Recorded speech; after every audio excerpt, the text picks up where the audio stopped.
Salve, salve, gente boa! Que bom ter você por aqui, seja bem-vindo, muito bem-vindo ao canal. E nesse vídeo nós vamos falar a respeito da ressurreição, o fundamento do cristianismo. Não sai daí, vamos junto, fica comigo até o final.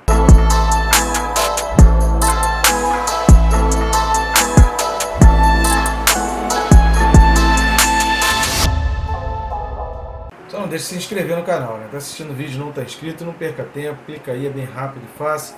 Você vai clicar no botão inscrever, pronto, já vai estar inscrito. Eu recomendo também clicar no sininho, porque a cada vídeo novo que é postado no canal, você recebe uma notificação. Tem notificações que são chatas demais, eu não recomendo fazer isso em todos os canais. Mas aqui você está sendo disciplinado a estudar a Palavra de Deus, então tudo que nos motiva e nos impulsiona a estudar a Palavra de Deus é sempre válido e estamos aqui no material inédito, que é a Bíblia comentada versículo a versículo. Isso em vídeo é um material inédito, você não vai achar isso em nenhum outro canal, só aqui.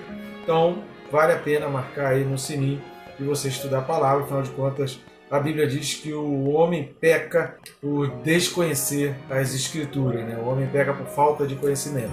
Então não deixe aí de buscar o conhecimento, e nós estamos aqui para te ajudar e abençoar a tua vida. O texto desse vídeo, Carta aos Hebreus, capítulo 7, nós vamos ler do 15 ao 17. Hebreus 7, do 15 ao 17, diz assim: E isto é ainda muito mais evidente, quando a semelhança de Melquisedeque se levanta outro sacerdote, constituído não conforme a lei de mandamento carnal, mas segundo o poder de vida indissolúvel, porquanto se testifica: Tu és sacerdote para sempre, segundo a ordem de Melquisedeque. Esse versículo 17, que é exatamente a citação do Salmo 110, nós vamos falar um pouco mais a respeito disso. Nós já temos vídeos aí referentes a isso, nós já falamos a respeito disso, porque o próprio autor da Carta aos Hebreus já menciona isso em outros versículos aí nessa Carta aos Hebreus. Tem aí, por exemplo, o capítulo 5, versículo 6, o capítulo 6, versículo 20, enfim. A gente já falou aí, já tem vídeos aí para trás falando a respeito disso. Mas antes da gente entrar propriamente dito na nossa análise nesse comentário referente a esses 3 versículos, eu peço sua ajuda aí no nosso canal. Jesus decide pelo mundo anunciar o Evangelho a toda criatura, ensinando-os a guardar as minhas palavras, ensinando a guardar as Escrituras, e nós estamos aqui com esse propósito, uma maneira da gente alcançar mais pessoas. Para isso, querido, eu preciso que você nos ajude para que a gente realmente alcance mais pessoas. Você pode estar fazendo isso de várias maneiras, uma delas é fazendo o triplo C, que é curtindo, comentando e compartilhando. Curtindo e comentando o próprio YouTube, o algoritmo dele já começa a aparecer o vídeo como recomendação para outras pessoas, e compartilhando você vai além do algoritmo do YouTube. Sensacional isso, né? E uma outra maneira, você está também ajudando não apenas o nosso canal, mas também o nosso ministério, já que temos aqui feito esse trabalho de forma totalmente independente e é um material gratuito, uma enciclopédia gratuita que você tem aí em vídeo disponível no canal. Você pode estar clicando em um dos links aqui da descrição aqui embaixo e adquirindo um ou os 2 livros que vão aparecer aqui do lado, a capinha deles. Tem o mais antigo aí, que é o Quem se Importa com Deus, e o mais novo, que é o Perca Peso Tirando a Trave do Olho. No próprio link que está aqui embaixo da descrição tem a sinopse dizendo o assunto do livro. Eu recomendo, vale muito a pena e eu conto contigo nessa ajuda, vai ser bênção demais no nosso ministério e também para alavancar esse canal. Quanto mais pessoas assistindo o vídeo, mais pessoas inscritas, significa que tem mais pessoas em contato com a Palavra de Deus. Vamos aumentar isso? Então vamos lá. A primeira coisa que a gente vai destacar desses versículos, por que a gente está falando de 3 versículos de uma vez? Primeiro que a respeito do assunto do versículo 17, nós já falamos aí nos vídeos referente a Hebreus 5:6 e Hebreus 6:20. Já é uma coisa que a gente já vai diminuir desse vídeo, porque já foi falado em vídeos para trás. E a outra coisa é porque os versículos 15 e 16 eles completam o sentido, e a gente também já vai abordar coisas que a gente também já falou, isso também já vai encurtar. Por exemplo, o versículo 15, ele começa dizendo: E isto? Isto o quê? Embora seja uma continuação do fato de que o sacerdócio de Jesus é fora da linhagem levítica, isto se refere a essa tônica que o autor está trazendo aqui, da linhagem de Jesus ligada a Melquisedeque, fora dessa linhagem carnal de Levi ou de Arão, mas a gente conhece muito mais como a linhagem sacerdotal levítica do que propriamente arônica. Mas também serve, qualquer um dos dois não está errado, tá, querido? Não está errado você dizer nem de uma maneira e nem de outra. E aí ele vai dizendo, é isto, né? E esse e aqui é um aditivo, ele está adicionando, significa que quando está falando isto, é o que vai ser dito, né? E aí ele está se referindo ao que está sendo dito, mas ele vai acrescentar um item novo e de fundamental importância para o cristianismo, que é exatamente a ressurreição de Jesus. Que essa é a tônica, isso é o que diferencia o cristianismo de qualquer outra religião do mundo, existente hoje ou que já tenha existido na história da humanidade. A ressurreição é esse ponto principal que o autor vai dizer aqui, depois de, como a gente fez aí vários vídeos, depois de uma explanação tão longa a respeito do sacerdócio levítico, ele vai falar assim, olha, mas isso aqui é diferente de tudo que vocês já viram.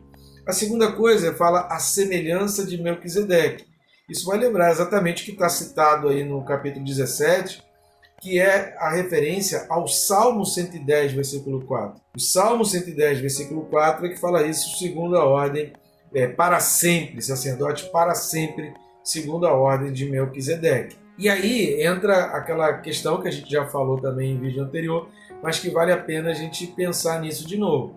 Quem era Abraão? Para o povo judeu, o que representa Abraão? Abraão é o patriarca, Abraão é o cara que está lá em cima, Abraão é o cara que está no topo da pirâmide de importância para o judeu. Abraão é o cara de quem descende toda a história, a origem do povo hebreu, toda surge ali a partir de Abraão. Então Abraão é o cara que está no topo dessa lista. Se Abraão, que é o cara mais importante dentro do judaísmo, é o cara de onde se inicia todas as coisas do judaísmo, imagina alguém que Abraão considera como superior a ele, que a gente já falou em versículos anteriores. Ou seja, Abraão, ao pagar o dízimo para Melquisedeque e ser abençoado por Melquisedeque, coloca Melquisedeque numa importância acima de Abraão. Então isso para o povo judeu significava que Melquisedeque era mais importante do que o cara mais importante que eles tinham ali na sua história,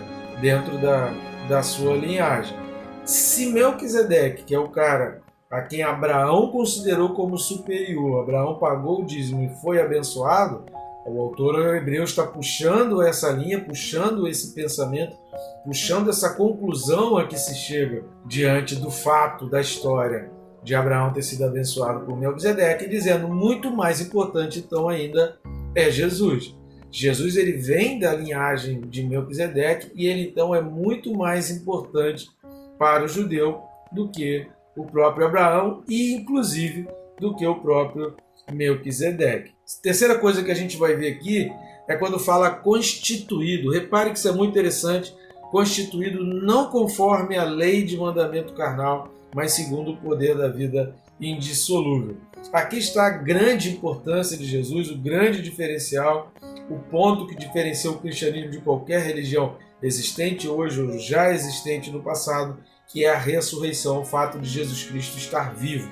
A gente vai terminar esse vídeo vendo alguns versículos que nos respaldam com relação a isso, mas isso é a base, é o ponto central do cristianismo que a gente não pode esquecer.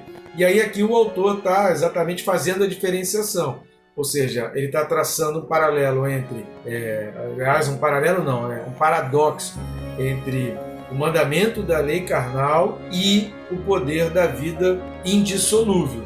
Poder da vida indissolúvel. Então ele está traçando esse paradoxo, são duas coisas completamente distintas. Por quê? Porque a lei de mandamento carnal, no versículo 19, que a gente vai falar no próximo vídeo aí, fala que ela nunca aperfeiçoou coisa alguma.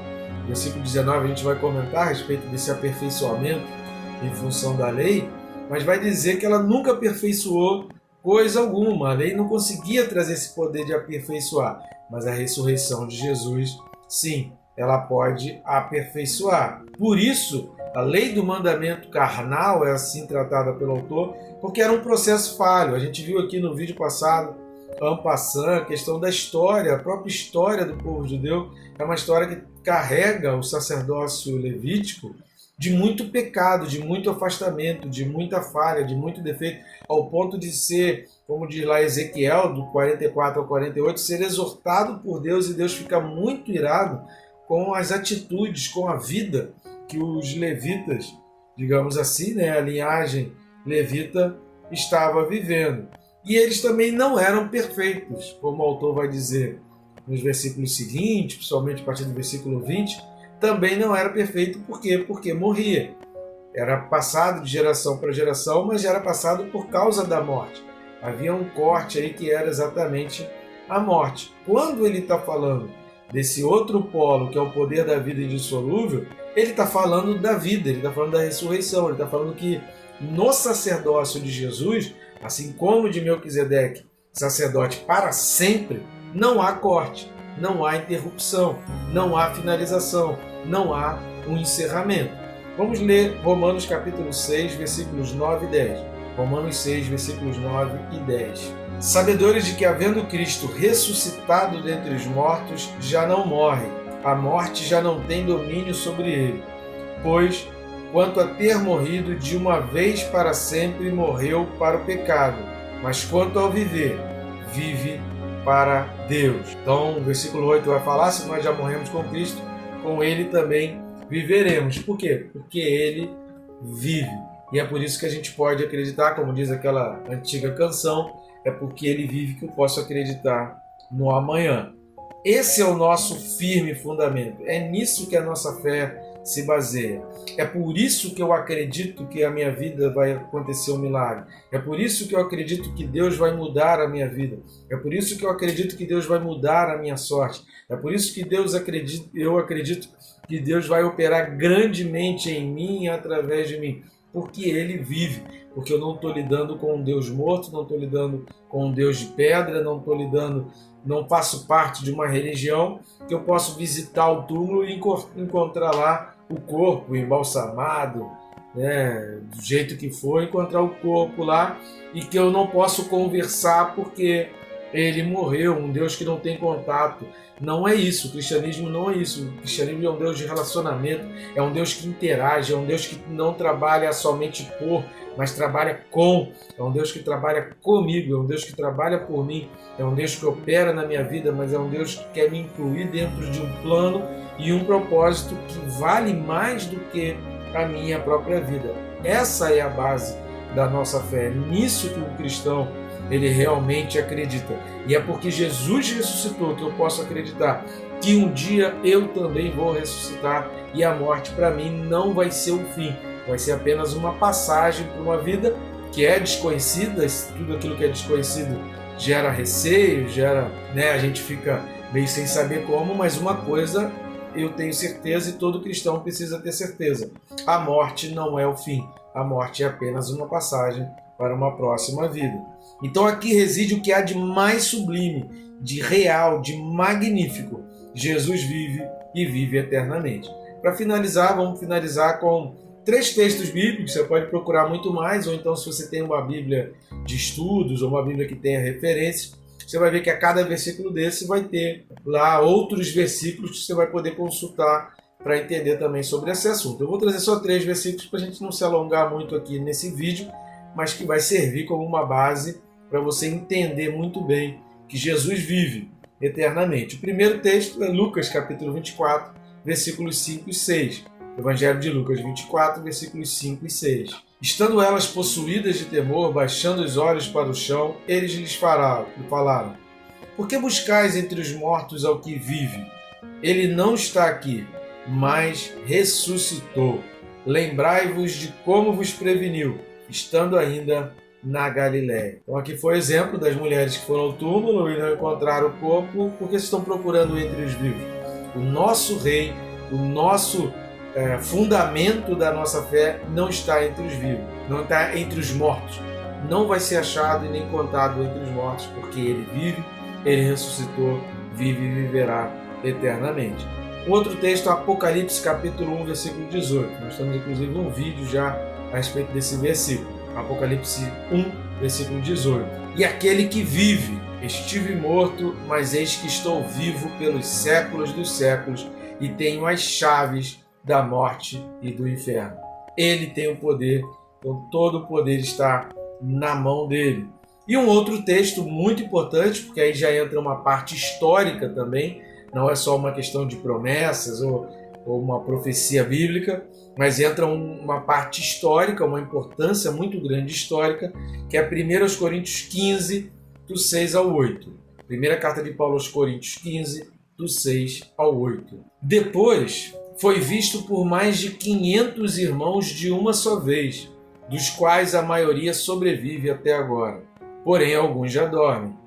Depois foi visto por Tiago, mais tarde, por todos os apóstolos, e afinal, depois de todos, foi visto também por mim, como por um nascido fora de tempo. Nascido fora de tempo porque ele não fez parte daqueles 12 discípulos de Jesus que caminharam com Jesus. Por isso Paulo se considera um apóstolo nascido fora do tempo, porque para ser considerado apóstolo, segundo os pré-requisitos da igreja primitiva, era que tivesse convivido pessoalmente com Jesus. E aí por isso ele fala nascido fora do tempo, porque ele conviveu, ele teve um contato com Jesus vivo, ressurreto, porém não naquele mesmo tempo, não dentro daquele mesmo tempo histórico dos outros apóstolos. Mas aqui fala dessa questão histórica, mais de 500 pessoas viram, e Paulo vai falar, muitos deles ainda vivem, alguns já tinham morrido, mas muitos ainda eram vivos pelo povo da igreja de Romano, que era só consultar lá, saber